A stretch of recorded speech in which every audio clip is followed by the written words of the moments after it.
It's time for another edition of Neighborhood of the Month, and this time we're in Brooklyn focusing on the dreamy little neighborhood known as Cobble Hill.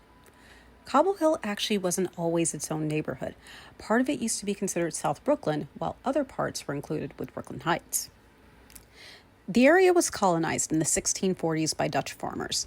To my surprise, during my research, I found out the name doesn't actually come from the old cobbled streets.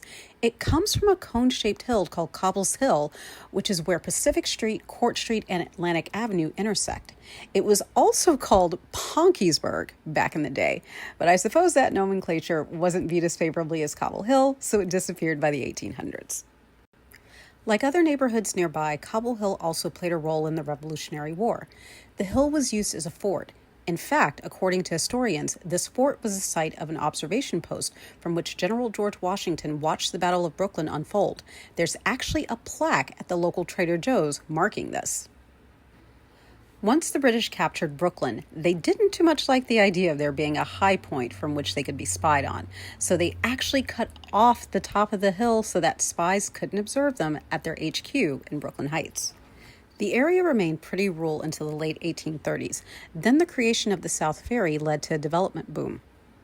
Row houses started to make their appearance thanks to a financially secure middle class, and then from the 1840s through the 1870s, wealthier folks from Manhattan started moving to the area. It's these buildings, which contain a high number of Greek Revival and Italianate-style homes, along with other Revival styles, that typify the neighborhood today. Starting in the 1950s, there was renewed interest in the area, particularly the revival and preservation of these townhouses, and that's when its name as Cobble Hill became more formalized.